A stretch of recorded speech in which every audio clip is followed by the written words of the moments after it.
Hey everybody, hope everybody's having a great day today and so on. This is Ron over at Becoming Enlightened Together, and I have yet another reading for you. This one is basically for the karmics yet again. It basically, it's kind of carrying over from yesterday's reading, where it talks about there are going to be hurdles that come our way, but we have a tremendous amount of energy in which to tap into so that we can overcome these things. We have what we need necessary. We just have to apply it. Okay. Well, in this particular case, it's telling us that it's not really going to fare so well when it comes to the karmics. They don't have that same energy that's available to them. Um, they had failed to listen. They had failed to heed the warnings. And as a result, again, this karma is taking its toll upon them, and it's just giving us an insight into a little bit more about what that looks like for them. So these people have made you their enemy, and as a result, I guess the Most High wants you to know what the outcome is, even though you may not be able to see it physically. Okay, so they're going through it. So that's unfortunately what I have here to talk about. Now I have to accept this as well, and I don't like, to see anybody suffering. Even those people who wanted me to suffer and worse. But it's a necessity. It's vitally important for our growth. When we just fail to heed advice, when we fail to see that there is something that at times is greater than ourselves, and maybe it's our higher selves, in fact, that's trying to correct our bad behavior or our wrong thinking, for example. Things that could be very harmful, and perhaps it's been harmful to many other people. Now you are suffering the repercussions of those actions. Okay, so whatever force it is that you believe in, and again, I'm not trying to tell you or persuade you to accept anything that I believe. That's not the way I roll anyways. I want you to believe what seems to resonate with you personally, based on your experiences, and hopefully your careful, not only observations in your life, but genuine need not to be right, but to find the truth no matter what it is, no matter how much it may hurt, and no matter how many stones I have to turn over to find it. Okay? Because that's where we're at with this. Alright, so of course the weak energy, as it has been, um, is Binyera in the upright, which is a very good and very positive energy for us. And again, it refers mostly to cycles of various types. Everything from solar and lunar cycles to the ebbs and flows in the ocean, the moon cycles. They relate, presumably. Um, and also, of course, cycles, such as the feminine menstrual cycle and other things. So in other words, things ebb and flow, okay, with time. And that's just a natural part of life. But it also reminds us that we have the energy necessary in which to overcome whatever hurdles that we may be going through if we are in one of those ebbs, okay, or one of those valley type situations. It's number 3, and like I've been saying all week long, 3 is a holy number for them, as it is with the Abrahamic faiths and so on. Father, Son, Holy Ghost. Okay, and then of course with the Celtic version, basically we have mother, daughter, or mother, maiden, and crone. Okay, so believing in the divine feminine. I went over that yesterday. I'm not going to beat a dead horse. Just watch that reading. If you want to hear a little spill on why patriarchy and everything else more or less was installed into the world religions and took over basically most of the Western thinking. Okay, even though Gnostics, who were very, very holy Christians, if you will, before Constantine more or less instituted a specific type of Christianity. Um, they talk very much and very candidly about the divine feminine. You know, everything from Sophia, who was actually an inspiration and gave the creative spark to, animate the original creation. And it's a whole story in and of itself, so I'm not going to get too much into that, but um, everything in balance, right? So just keep that in mind, masculine and feminine. So number 3 being a holy number and everything else, this particular room speaking about cycles. It also talks about rewards, peace, commitment, the results of your earlier efforts being made manifest. So you're reaping what you sown, good or bad. So this is good for us, for the collective who has been working hard for, who knows, it's going to be a different amount of time for each and every one of us, and have been manifesting things for quite some time. We're about ready to get those manifestations and rewards and so on. So hang in there. Um, I know a lot of us are going through quite a bit, but we'll get to the end of that tunnel, okay? And there is light at the end of the tunnel. If you look really hard right now, you're going to be able to see it. All right, now, in terms of our past energy, we have Lagus in the reverse. This refers basically to the divine feminine. Only, again, being in the reverse, it doesn't have the same positive connotations. So um, it talks about a need for escapism, feeling that you need to escape. And again, this is from the karmic perspective. Remember, that's what this reading is really about, and you're just being given an insight into what they're going through. But they're suffering temptations, greed, uh, you know, doing things against their own conscience. They're in a period of confusion. They're making a lot of wrong decisions, using a lot of poor judgment. They themselves are lacking creativity. And I'm hoping you are feeling inspired, collective, to create whatever it is that you are feeling passionate about. Whether you're knitting something, you're making something in the kitchen, whether you make music, I do that. Whether you're making a website, that's what I'm doing here as well. Whatever it is that you're doing, just be passionate about it. Um, they're not able to do that, unfortunately. They can only steal what other people do. Alright, so the poor judgment, lack of creativity, they're feeling like they're in a rut. They're feeling a great deal of fear right now. They're going in circles. They're trying to avoid basically, being around a whole lot of people. Maybe people are giving them a hard time right now.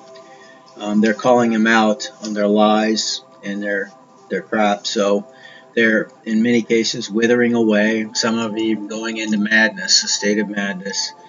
Some are feeling very obsessed, whether they're obsessed with you or they are obsessed on, some other object or person. They're also suffering despair, again, perversity. Some of them are feeling sick, so they're sick in some fashion. Some have venereal diseases, some are incurable. Others, some other type of disease. It's unfortunate, but that's what happens to the body, when they're sending these kinds of magical spells to you, or they're trying to destroy you. Beauty spells, they're trying to destroy your looks, your appearance, your youth, your vitality. That stuff goes right back to them if you're vibrating at a higher resonance, frequency, and vibration. So some of them are contemplating suicide, unfortunately. We see death more than once this week. We've seen it several times. In fact, every day this week we've heard either about suicide or potential death. Okay? It's unfortunate, and I pray for them, and I hope you'll do the same, but you play with fire, you get burned sometimes. Now, in magic, it's basically used to further one's both intuition and their psychic abilities. So use Lagus in that capacity. Used in a bind rune, so the one I've shown a couple of days ago, like this one, where we have Lagus mixed with Perthro, and that is basically used in many ways to, again, increase all of your psychic abilities, okay?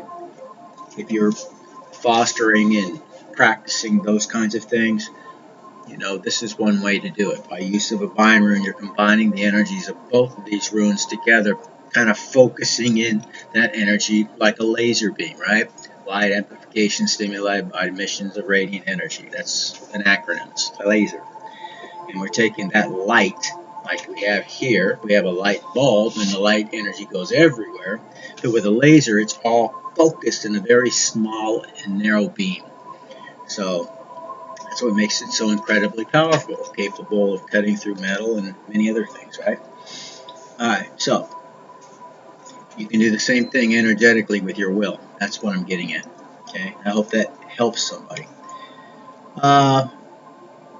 So again, you can improve your psychic abilities magically. It's also used to ease emotional stresses, or increase your creativity and even your fertility. Okay, so that's what Lagos can be used for. Now our present energy is Nauthis. Now Nauthis looks like a cross, with the cross beam, a horizontal beam, being somewhat canted. You just can't focus in very good. And most of my obsidian, or these black runes, are starting to fade to some degree. So I'm thinking about carving my own, actually. Alright, so now this is like the yin and yang room. It tells us basically that there's always going to be hurdles in our life, but we have the energy with Nauthis to overcome whatever those hurdles may be. So it gives us that extra power and strength and energy that we need to overcome whatever it is that comes our way or gets in front of us. Okay, so it talks about needs, patience, omens, stress, obstacles, necessities, delays, self-reliance, distress. It's, in other words, they're giving us the yin and yang of everything in a sense. Where it talks about feeling depleted, it also talks about your endurance. So overcoming. The power of the will to overcome any conflict. That's what it tells us, reminds us of. Okay. Now in magic, it's used basically to empower the other runes as something of an amplifier. Okay, so you can put, again, two runes together and make them twice as powerful, if you will, so to speak. Okay, and it also tells us, like in a runic spread, that we are to focus on the runes around it in a pull. Well, it's the third rune that I pulled, so we have to emphasize, again, Lagos in the reverse, again, the karmic implications of that, what it means, and the next energy, which is our obstacles and challenges, with this Haglas. Okay, and that's what Haglas looks like a broken H, so to speak.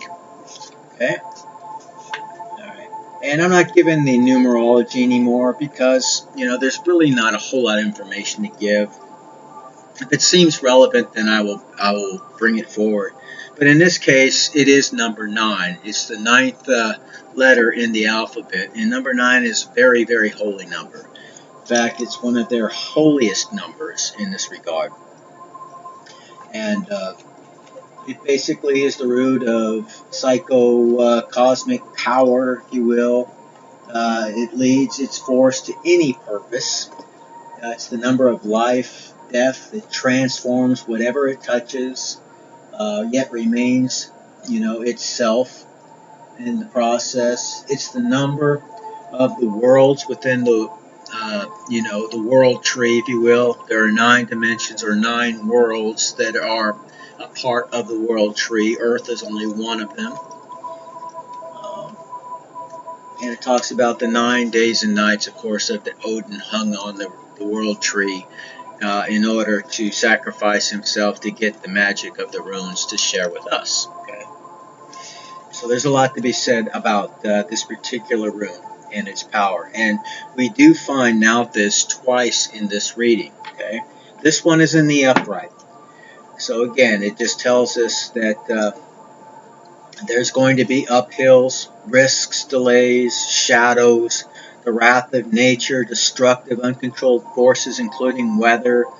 It talks about uncontrolled thoughts and unconsciousness, tempering, testing, trials, controlled crisis leading to completion and inner harmony.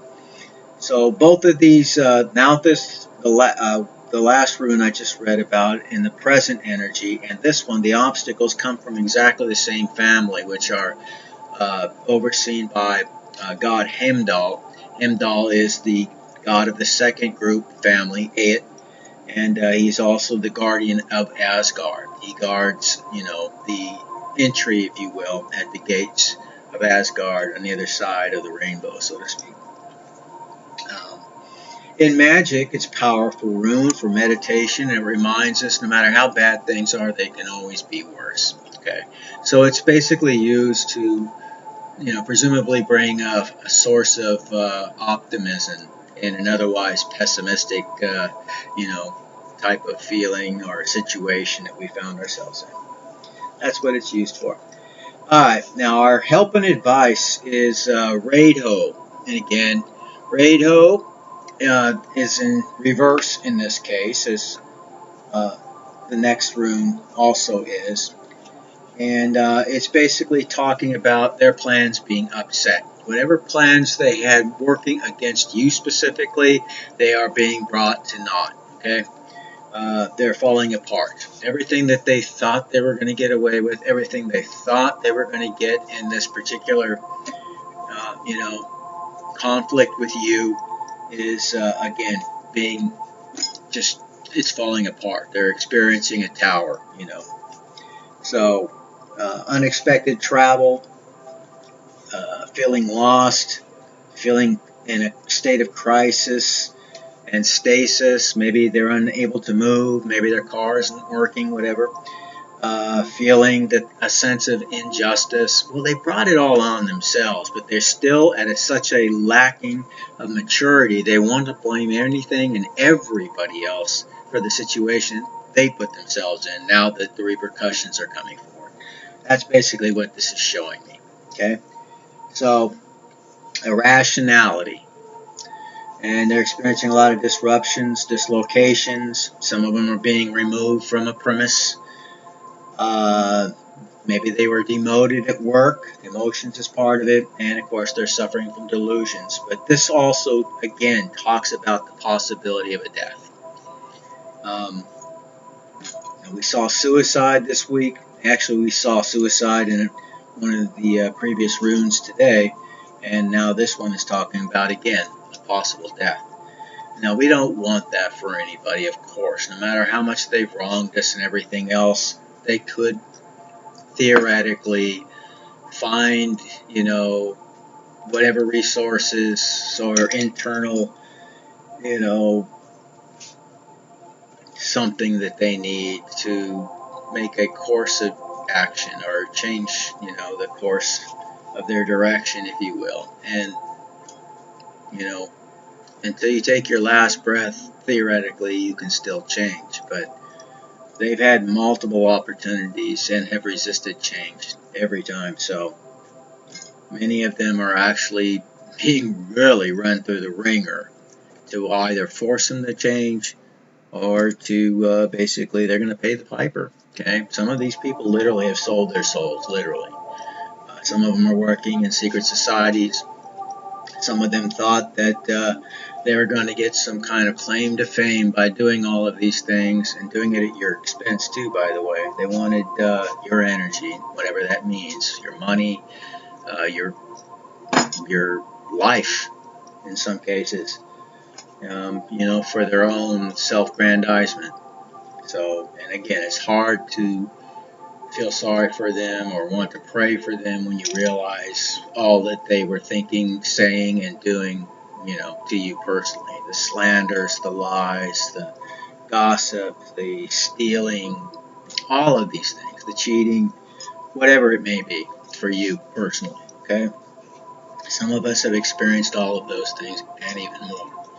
And if that also is you, then, well, you have my empathy, very much so, because I know what it's like, and it's hell. It's literally hell that you go through, and you have to, go to the deepest recesses of your being to find the strength to overcome all of this. But if you have, then you are truly a warrior, a spiritual warrior, and you are my brother, you are my sister. Okay, I've had to do it and some of you had to do as well.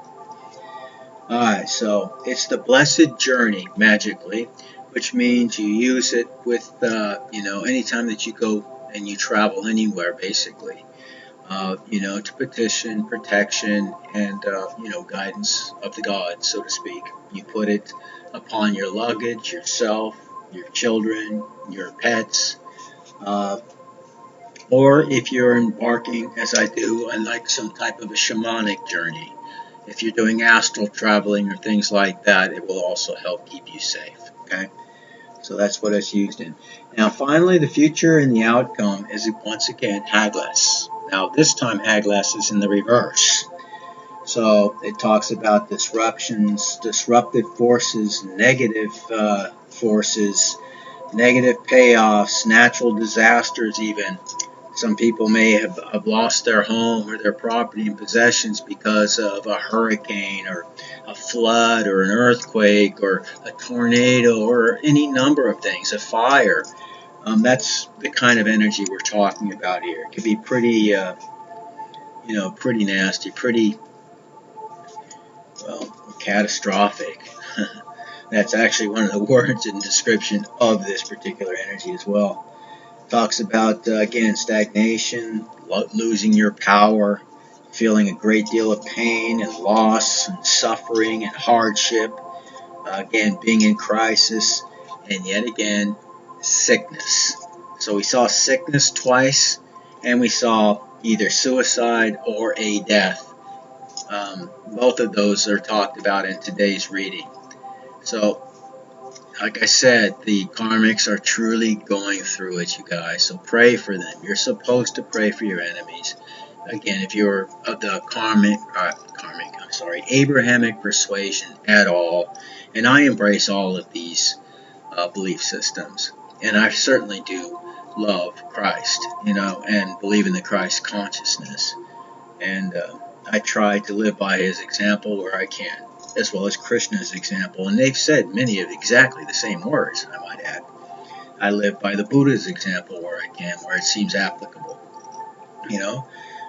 I read Zoroastrianism, I've read the Quran, and I have more issues about that, just like I do with certain elements of the Talmud, Jewish, beliefs and so on, the writings.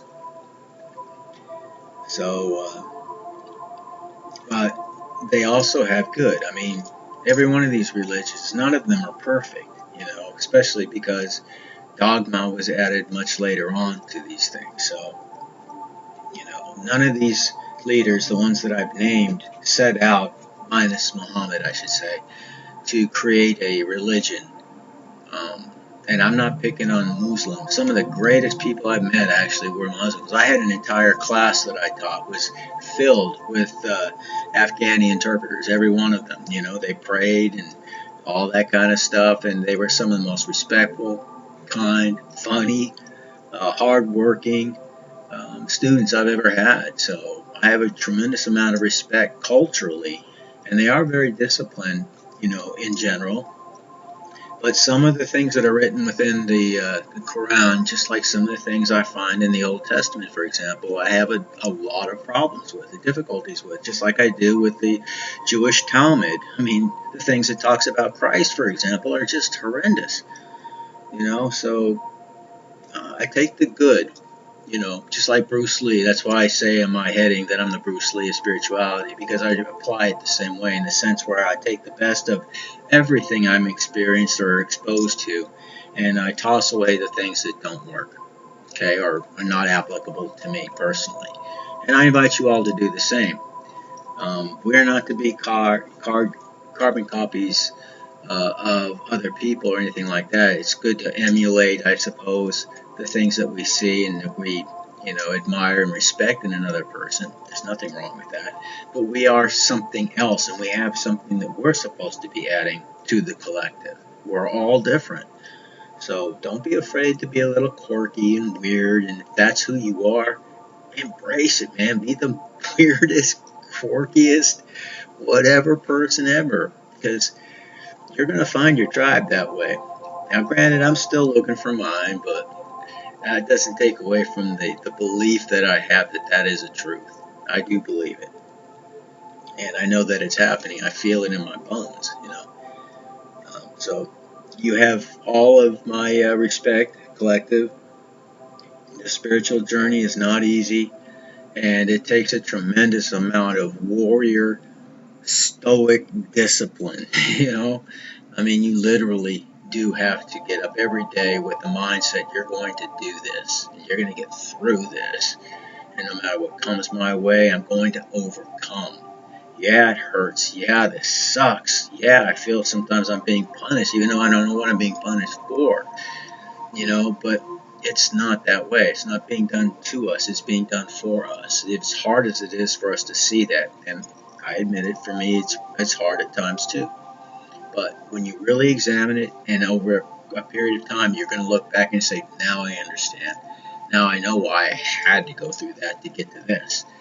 And that's just the truth of it that I've seen with my own life. And I encourage you, if you haven't already come to that revelation, to not just believe what I say, but to take heart, and that I'm speaking from experience. I'm speaking from going through it.